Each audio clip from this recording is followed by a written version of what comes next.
Olá, assombrados! Eu sou a Ana Paula e vou contar alguns relatos para vocês. De Ano Novo! É Ano Novo! Os relatos não são todos de Ano Novo, tá? Mas eu tentei separar uns relatos de coisas boas, sabe? Anjos, milagres e tudo mais. Coisas boas. Não achei tudo que tivesse relação com Ano Novo, né? Também a gente não tem tanto tema específico assim. Mas para começar o ano aí, para virar o ano com coisas boas. Então nós separamos aqui alguns relatos de coisas boas, tá? E para quem não conhece o canal, nós somos o canal Assombrado, mas para quem não sabe, o que nos deixa assombrados são as coisas boas também, não é só coisa macabra não. Então, nós somos o canal Assombrado, temos vídeos todos os dias ao vivo, ou tipo ao vivo, quando não dá para ser ao vivo, todos os dias por volta das 10 horas da noite. Tem os vídeos gravados também de segunda, quarta e sexta-feira, são os relatos gravados, as coletâneas de relatos. De domingo, coletâneas temáticas, de relatos só de um tipo. E de terça, quinta e sábado e domingo também os vídeos do Matheus, com almanaque assombrado, notícia especial, listagem, piriri, pororó, pororó, pororó. Certo? Estou aqui hoje de roupinha branca. Ó, não tá ao vivo, mas dá pra dar like, viu? Pode deixar o seu like aí que ajuda muito. Estou aqui de roupinha branca de Ano Novo. Esqueci meu colar, tô sem colar. Mas estamos aqui, assim, tudo de Ano Novo. Né? Podia pôr uns fogos aqui atrás de mim de Ano Novo. Então, detalhe que eu peguei a camiseta do Matheus, porque eu acho que eu não tenho nenhuma camiseta branca, assim, toda branca, sabe? Realmente eu não tenho roupa branca. Eu sou trevosa, só tenho roupa preta. Enfim, mas peguei aqui, estou de branco. Estamos, hoje é Ano Novo, vamos lá, pessoal, todo mundo aí aproveitando com responsabilidade, ok? Precisamos virar o ano bem. Por isso, trazendo bons relatos aqui para vocês. Não se esqueçam também da camisetinha aqui, ó. Comprou, ganhou. Comprou camiseta nova aí, nova estampa. Na loja Assombrada, vai na descrição desse vídeo aqui. Ganhou uma foto autografada. Tem que comprar na pré-venda, hein, para ganhar a foto autografada, ó. Aqui, ó. Tá? Muito bom, muito bom. Vamos começar com os relatos aqui? Então vamos para o primeiro relato, que é Milagre na Revolução de 1932. Vamos ver do que se trata? É um relato longuinho, tá? Vamos começar então. É um moço que nos conta o relato. Olá, Ana e Matheus, gosto muito do canal. Todos os dias assisto os relatos pela manhã, enquanto faço as tarefas domésticas. É a minha distração e lazer. Ontem estava vendo o relato do Sobrado Assombrado e me lembrou uma história da minha família que passo a contar agora. Pode contar sossegada, todos os nomes estão trocados. Meu nome é Fulano e vou contar a história do meu bisavô, Zeca. Eu não o conheci, mas ele está tão presente em minha vida, pelas histórias da minha mãe e minha avó, que parece que ele esteve sempre comigo. Ele nasceu em 1896, em Cristina, Minas Gerais, e faleceu em 1984, 2 anos antes de eu nascer. Seus padrinhos de batismo foram um tio paterno, o tio Juscelino, e Nossa Senhora Aparecida. Sim, a santa mesmo! A certidão de batismo dele está emoldurada na casa da minha avó para comprovar isso. Pouco depois de nascer, a sua mãe, a avó Amélia, com apenas 20 anos, contraiu tuberculose, que na época não tinha cura. Para evitar o contágio dos filhos, a minha tataravó ficou isolada dos filhos num quarto da casa, por onde eles apenas passavam pela porta e pediam a sua bênção. A doença se arrastou até que meu avô tivesse 5 anos, quando ela finalmente faleceu aos 25 anos de idade. Vozeca foi, assim, criado por uma antiga escrava da família, Rosária, que foi sua verdadeira mãe. Rosária ensinou Vozeca a rezar o terço e a se apegar sempre com a sua madrinha, Nossa Senhora Aparecida. Quando tinha 12 anos, meu bisavô perdeu também o seu pai, ficando órfão. passou então a morar um pouco na casa de seus irmãos mais velhos, que já eram casados. O meu tataravô se casou 2 vezes. O vô Zeca era filho do 2º casamento. Ficava então um pouco na casa dos irmãos mais velhos, que já eram casados, um pouco na casa dos tios, mas principalmente na casa de seu padrinho Juscelino, que era irmão do seu pai, cuja esposa, Ana, era irmã de sua mãe. O padrinho era muito religioso e, por sua influência, vô Zeca se tornou também um homem de muita fé. Na adolescência, ainda peregrinando de casa em casa, foi ter em Delfim Moreira, Minas Gerais, na casa de um outro tio, Tertuliano. Foi ter em Delfim Moreira, Minas Gerais, na casa de um outro tio, Tertuliano. Esse tio era dono do salão de bailes da cidade. E era um dia de festa quando vô Zeca lá chegou. Muito alto, ruivo e bonito, ele chamou a atenção de uma moça que dançava no salão, de vestido verde, muito rodado. Ela esperou o moço novo chamá-la para dançar, o que não aconteceu, pois ele era muito tímido e ficou só olhando. Mas qual não foi sua surpresa quando Zeca foi para sua casa no fim do baile? Ela era filha do tio Tertuliano, Adélia, e se apaixonou de cara pelo primo. Eles começaram a namorar e se casaram pouco depois. Vô Zeca vendeu então as terras que havia herdado do seu pai em Cristina e se estabeleceu em Delfim Moreira, comprando uma fazenda chamada Rosário. Essa fazenda havia sido palco de uma tragédia, ainda muito recente na época. Era o ano de 1919 e a epidemia de gripe espanhola havia se alastrado pela região. Os donos da fazenda do Rosário eram um casal muito jovem, com um filho bebê, e haviam sido acometidos pela gripe. Os vizinhos, depois de uns dias sem verem os dois, foram à sede da fazenda ver o que acontecia e viram o casal morto na cama, já duros e roxos, começando a inchar, e o bebê no quarto ao lado, deitado no berço, também morto. Credo, olha, até arrepiei de ver essa cena. Mas ainda com uma carinha íntegra, flácido, como se tivesse acabado de desfalecer. O casal havia morrido com a gripe, mas o bebê acabou morrendo de fome, pobrezinho. Enfim, alguns meses após esse acontecimento trágico, Zeca e Adélia compraram essa fazenda e iniciaram ali a imensa família que formariam. Tiveram nessa casa seus 17 filhos. A primeira deles se chamou Maria Aparecida, em homenagem à madrinha do vô Zeca. Tia Cida dormia no quarto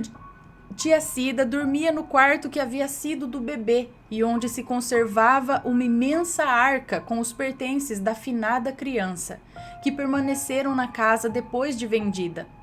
Havia roupinhas, fraldas, mijão, mais uma infinidade de peças que hoje não se usa mais no enxoval, mas que eram comuns na época. Vó Adélia havia recolhido tudo e colocado nessa arca, trancada a cadeado para que ninguém ficasse fuçando em respeito aos mortos. Naquela época, as crianças eram criadas com muito mais liberdade. As casas eram grandes, as crianças muitas e o serviço interminável. Então, não se ficava controlando cada passo das crianças como hoje. E uma dessas tardes de ócio, tia Cida, com seus 10 anos, achou a chave do cadeado da arca. Entrou no quarto e mexeu nas coisas da criança. E lá foi vestir suas bonecas com as roupas da criança morta. Enquanto brincava, começou a ouvir um som de choro de bebê.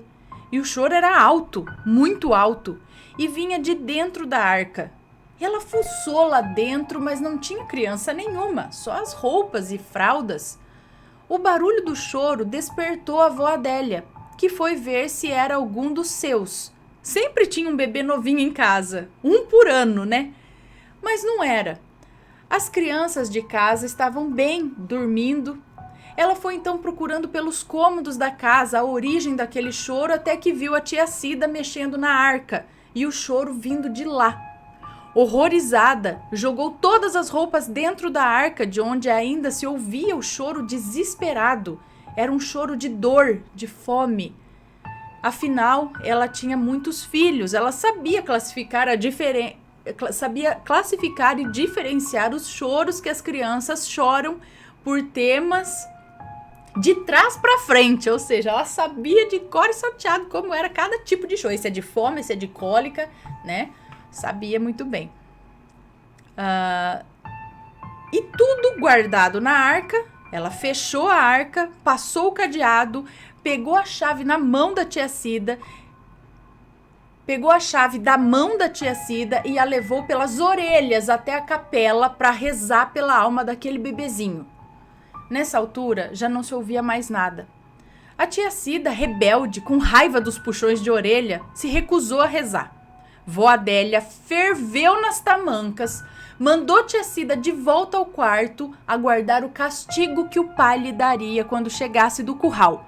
E lá se foi a pré-adolescente batendo os pés e a porta de volta para o quarto assombrado. Mas na altura, a birra era mais forte que o medo da arca que chorava.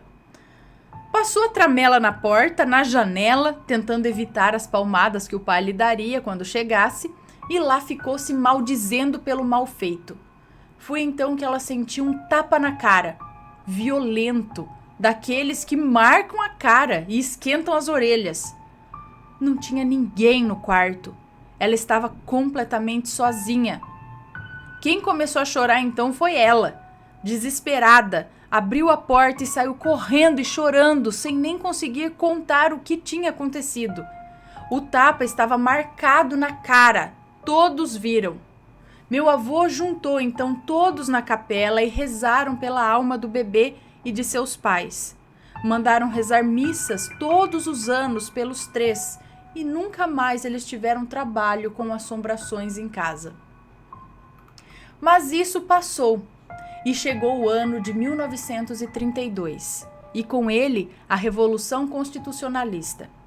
Delfim Moreira é divisa com o estado de São Paulo, através da cidade de Piquete, onde o exército tem uma imensa fábrica de explosivos e munição. Era, assim, uma região estratégica onde se bateram as tropas federais e paulistas. Apesar de mineiro, Vozeca era profundamente antigetulista e apoiava os constitucionalistas de São Paulo, recusando-se a vender os suprimentos que produzia na fazenda para as tropas federais. Descia com uma tropa de mulas a Serra da Mantiqueira até Piquete para vender para as tropas paulistas que defendiam a cidade e a fábrica de explosivos, queijos, doces de pera, marmelo, maçã, carne de porco, farinha, rapadura e outros mantimentos da fazenda, além de fornecer couro, pelegos para os cavalos, lã para agasalhos e outros víveres do alto da serra. Na época, ainda não havia estrada asfaltada entre as cidades. O acesso sendo feito por uma estrada de terra muito ruim, escalavrada pelos vales muito íngremes que descem a serra. Até mesmo por conta dessa guerra e das dificuldades que esse caminho impôs às tropas, foi aberta a BR-459, poucos anos depois. Enfim, o Vozeca fazia esse caminho por volta de 2 vezes por semana, sempre às escondidas, pois temia ser pego pelas tropas federais e a abastecer os inimigos. Um dia, as precauções foram em vão. Um batalhão federal cruzou com a tropa descendo o caminho abastecida até as orelhas das mulas. Meu avô gelou a espinha. Era óbvio que toda sua carga seria confiscada. Muito provavelmente ele poderia ser acusado até de traição. Temia ser preso, torturado, sabe-se lá mais o quê. Estavam no meio da revolução. Ninguém sabia o rumo que aquilo ia tomar. Era para ele uma guerra civil. Lembrou-se então dos ensinamentos de sua mãe de criação, Rosária. Peça sempre ajuda de sua madrinha, a Senhora Aparecida. Ela há de zelar por ti. E então ele rezou com muita devoção, pedindo que o batalhão não lhe fizesse mal. Inacreditavelmente, enquanto passavam pelas mulas, os soldados todos tiravam os capacetes, faziam o sinal da cruz. Alguns até se ajoelhavam diante de mulas de carga. Meu bisavô estava atônito. Ele vinha por trás carregando um bambu comprido que usava para controlar as mulas que eventualmente se desviassem do caminho, né? E foi abordado pelo sargento do batalhão que lhe disse: linda procissão. Eu também sou devoto de Nossa Senhora Aparecida. Nunca vi andor tão lindo. Não estávamos sabendo, senão não teria vindo por aqui para não atrapalhá-los. É perigoso andar com tanta gente aqui na divisa nesses dias. Não fosse por esse mastro tão alto com a bandeira de Nossa Senhora que o senhor carrega, eu teria dado ordem para atirar. Sorte que eu o vi de longe. Sigam com Deus e a Virgem. Mas não havia bandeira nenhuma. Era só um bambu comprido de bater em mula. E só havia o meu bisavô Zeca e uns 3 empregados, além dos animais de carga. Não tinha nenhuma multidão, nenhum andor. Os soldados tiveram uma visão de uma procissão. Foi um milagre, afirmaram. Assim que saíram de perto dos soldados, os homens se puseram de joelhos a agradecer a proteção. Marcaram o local onde depois ergueram um pequeno cruzeiro, com uma imagenzinha da Virgem, e seguiram o caminho até Piquete para vender a sua produção. Os soldados espalharam pela cidade que cruzaram com a tal procissão, mas nem o padre, nem mais ninguém souberam dizer que procissão era aquela ou quem a havia organizado. Muito tempo depois é que o meu avô veio a contar pra gente de fora da família sobre o fato. Só quando a revolução já tinha ficado para trás e os ânimos haviam arrefecido. Era uma história que ele sempre contava com lágrimas nos olhos, muito agradecido à sua madrinha pelo livramento que ela proporcionou. A minha avó nasceu em 1936, um pouco depois desses fatos. É a 12ª filha. Nasceram mais 5 depois. Quando ela tinha 4 anos, o vô Zeca foi apresentá-la para Rosária, que ainda morava em Cristina. Mas a minha avó fez malcriação, ficou de castigo e tem mágoa desse dia até hoje. Diz que nem se lembra da cara dessa avó postiça, que morreu pouco depois. Em 1948, eles se mudaram para Piquete, mas continuaram com as fazendas de Delfim. A casa da fazenda do Rosário foi pouco a pouco caindo e hoje não há mais nem vestígio. A minha avó não gosta de ir até lá, pois morre de saudades de sua infância naquela casa antiga e assombrada, das antigas trincheiras da Revolução, onde às vezes elas achavam munições no mato dos pomares de frutas de frio. Enfim. Desculpe o relato longo, mas me emocionei escrevendo essas palavras. Eu sei que o relato não é muito assustador, mas nem sempre o sobrenatural nos põe medo. Nesse caso, foi justamente o contrário. Hoje a família que eles construíram já soma mais de 1000 primos, todos ainda unidos e devotos de Nossa Senhora Aparecida, madrinha do vô Zeca e nossa protetora. Cara, que louco! Olha que legal! Puxa! Os soldados iam atirar e eles estavam ferrados ali, iam ser pegos em traição, sei lá das quantas que ia acontecer ali, e de repente a tropa ali, os soldados, o sargento, o capitão, não sei quem que foi aqui, eles viram uma procissão com uma multidão de gente, o andor e a bandeira de Nossa Senhora, e não tinha nada. E eu imagino a cara do povo, tipo, sim, claro, essa procissão aqui maravilhosa, tchau, tipo, a hora que termina, cara, que ele, nossa, isso é um milagre muito legal, muito louco. É interessante, né, é muito legal isso. Isso me lembrou o relato também, olha, sabe o que me lembrou? Vocês lembram daquele relato da moça, acho que é o marido dela, é isso? É o marido? O pai dela? que não queria que ela levasse comida para não sei quem, que ela tinha que atravessar o pasto, e ela levava escondido na roupa comida, eu acho, para essas pessoas. Eu não lembro se era pro marido dela, se era pra alguém, eu não lembro. Eu sei que ela levava escondido, diz que não era para dar comida para eles, e ela tinha dó, e ela levava no avental da roupa dela escondido essa comida.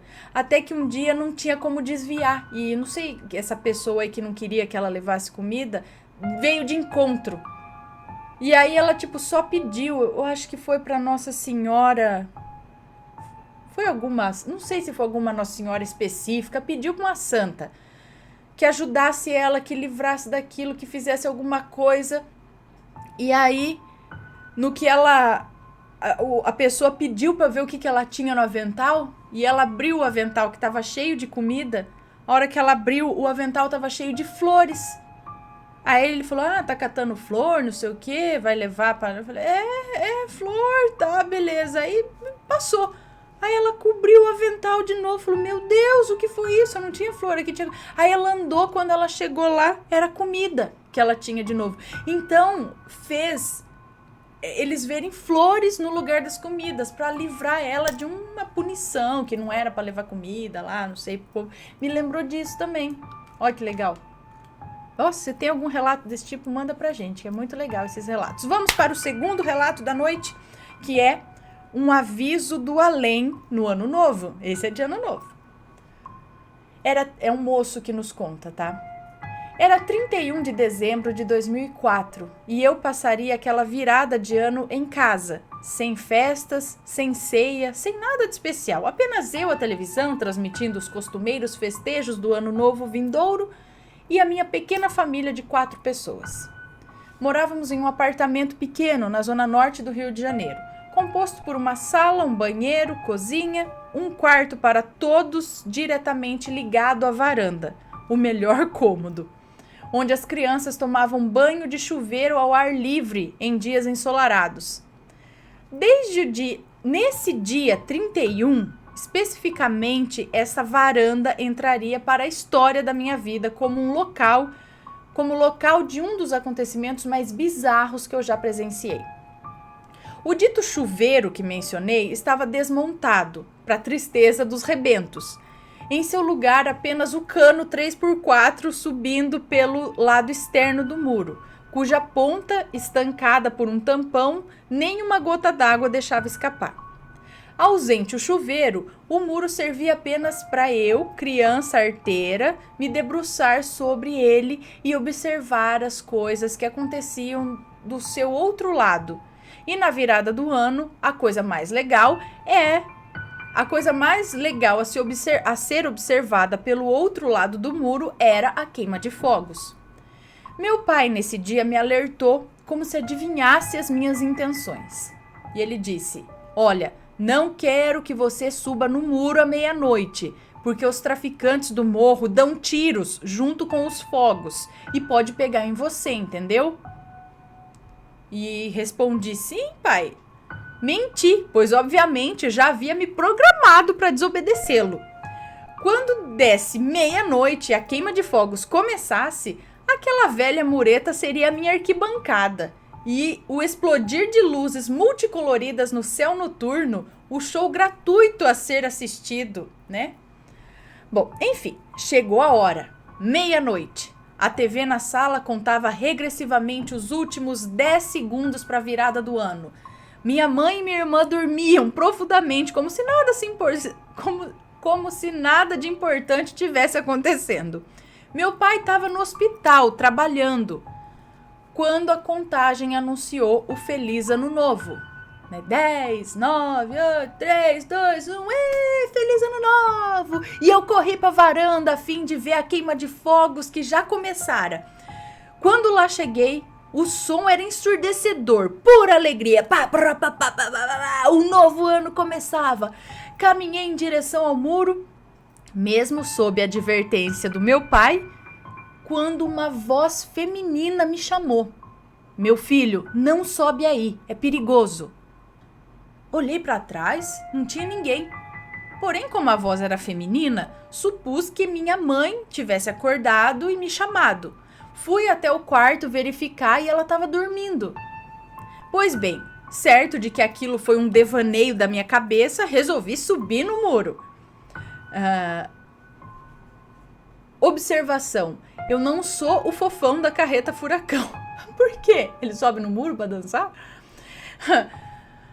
Enfim, resolvi subir no muro para, enfim, curtir a queima de fogos. Mas bastou eu pôr o primeiro pé para escalar a mureta que a voz falou de novo, agora em um tom bravo e gritando: "Filho, desce daí que é perigoso, já falei." Dessa vez, me tremendo da cabeça aos pés, resolvi que eu não iria arriscar mais. Acordei minha mãe, perguntei se ela tinha me chamado e ela disse que não. Eu jamais saberei o que teria acontecido se eu tivesse desobedecido aquela voz do além. Provavelmente não seria nada de bom. Quiçá eu tivesse morto agora. Vá saber, gente. Será que isso não foi a mãe que estava dormindo, meio que o inconsciente dela, ou o consciente, sei lá, a alma, o espírito dela que talvez estaria fora do corpo e mesmo assim aquela ligação de mãe, aquela preocupação de mãe que... Será que não era ela mesmo que estava ali meio que te alertando, só que em espírito? E aí ela não lembra conscientemente. Ou algum anjo que usou a voz conhecida da sua mãe, né? Pra você não se assustar, talvez, mas avisando, não sobe.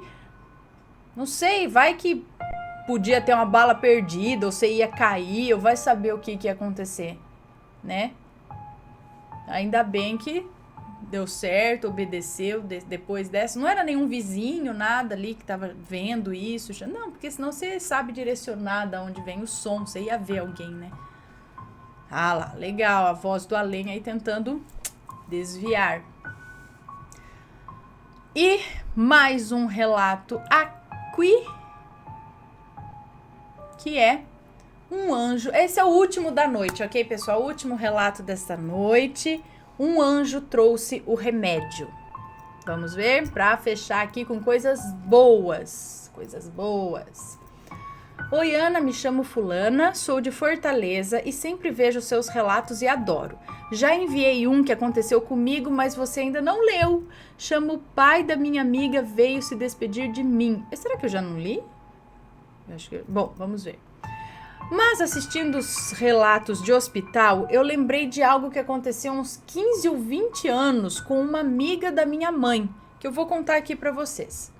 A minha mãe trabalhou por mais de 25 anos numa empresa federal, no setor de informática, onde todos se conheciam e não haveria por que inventar mentiras.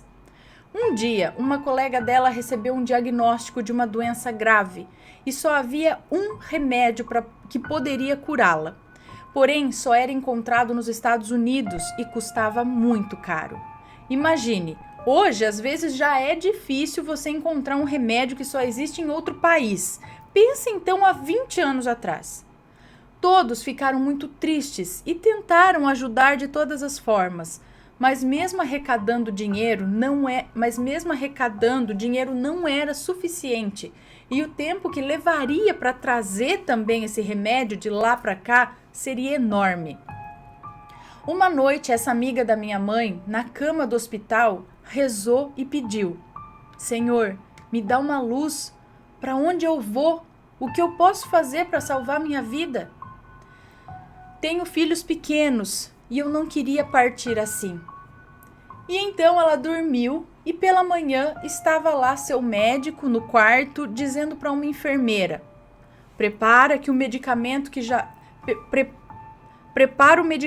que já vamos aplicar. Ela não entendeu nada e logo depois o médico disse a ela: que bom, fico feliz que a senhora conseguiu o remédio. Foi sua irmã que viajou e trouxe? E ela, surpresa, disse: não, doutor. Ontem mesmo eu rezei na esperança de alguma resposta.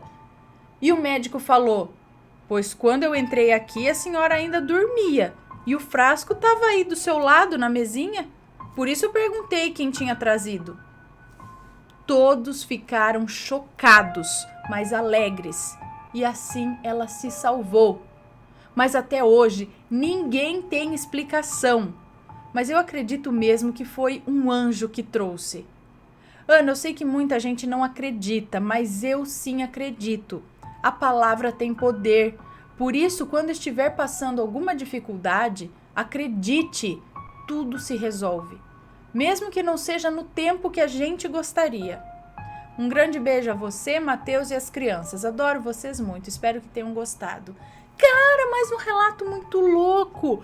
Como assim? Ninguém trouxe o remédio, apareceu, materializou dos Estados Unidos para cá. Que legal! Oh, uau! Muito bom. A fé é muito bom. Muito bonito. Muito legal, muito interessante.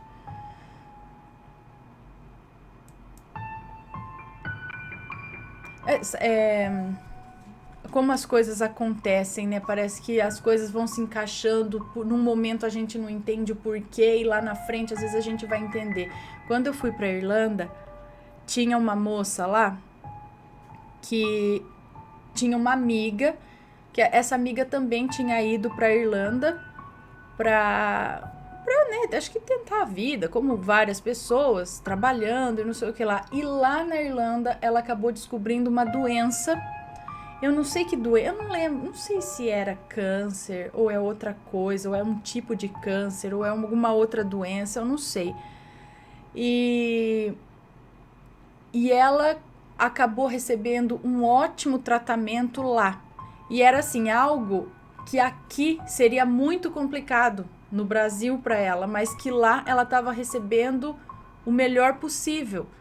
Então, era uma história assim que ela contou, que eu não sei direito por que ela tava lá, era para ela voltar, mas não deu certo dela voltar para cá, então ela teve que ficar para lá, e aí acabou que descobriu a doença e tava tratando lá. Mas assim, se ela não tivesse lá, ela não conseguiria tratar. Então é como se alguma coisa tivesse levado ela para lá para ela tratar a doença lá, entendeu? Porque é lá que tava o tratamento, o remédio, que aqui seria um absurdo de caro. É um lance assim. Então, para você ver como as coisas vão acontecendo, e por mais que pareçam tortas, elas estão ajeitadas.